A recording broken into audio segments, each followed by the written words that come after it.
Honourable Jerry Brownlee. Mr Speaker, I should respond to some of those comments offered by the Honourable Ruth Dyson. The first point I'd like to make, though, is that EQC has to date settled 141,000 claims, and that's an 83% settlement rate. And yes, Ruth Dyson is right to say that multi-units present a problem. And part of the problem is that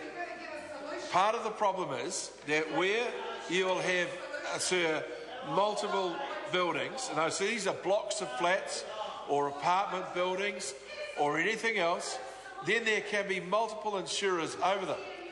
There is also the problem, and Ruth Dyson illustrated it very well by saying that her constituent, who I would like to know a little bit more about, I must say, because it does cause me some concern, you see, there's the problem. I genuinely stand in the Parliament and say, if you've got that person and they need help, I'd like to be there to help them, and I'm told that all that is going to happen is that the member will get abusing. This is ridiculous. So here we are. Here's the deal. That lady has clearly got a problem with her house, no doubt about that. But what Ruth Dyson said is that the property next door is going to be demolished. So that means that the adjoining house, if we have a look at this box here with all those boxes, and that's a multi-unit. So I don't know where in the units her house is, but if one has to be demolished next to it, it's going to cause damage to her house. No question about that. So the question has to be, who pays and where and what insurance gets triggered? And sometimes, Mr Speaker, the worst we've got is a block of 43 flats or apartments altogether, where there are 16 insurers. And the insurers are all saying, well, hang on a minute, my responsibility is for this bit over here. If you fix your bit, you're going to cause me more expense. So behind the scenes, there has been a huge effort to get insurers to try and sort this out. And in the end, guess who's truly responsible for this appalling problem? It's the legal fraternity of Canterbury, frankly, because there have been body corporate laws in place, and repeatedly lawyers have conveyed properties ignoring the body corporate laws, willy-nilly ignoring the body corporate laws.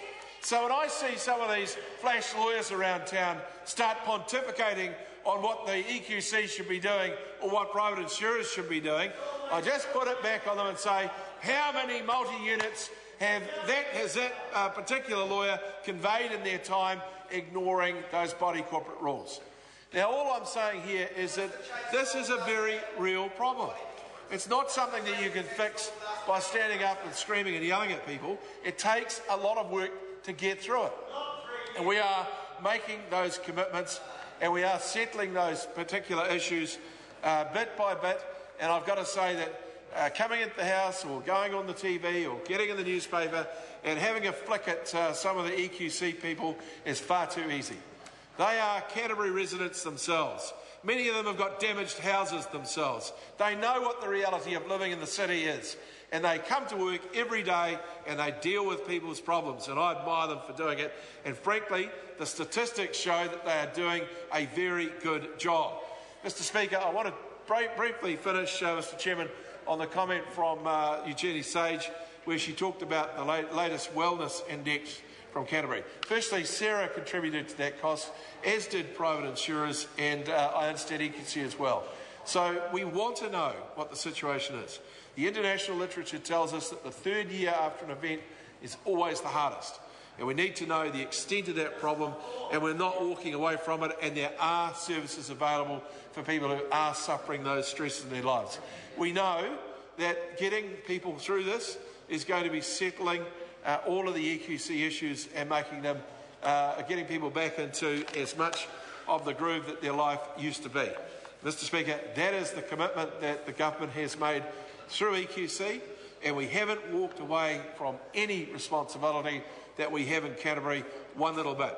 And it's disappointing that people find a need to misrepresent situations to try and paint the worst picture on them. And I say again to Ruth Dyson, tell me where that poor woman's situation is. I'd like to look at it because I think something more should be done for her. to suggest that the members let her sit for 3 years in a cold house and not tell someone who can do something about it is equally disgraceful. Can you... I call the honourable member Dennis O'Rourke. Thank you, Mr Chairman. The government's handling of the whole earthquake recovery in Canterbury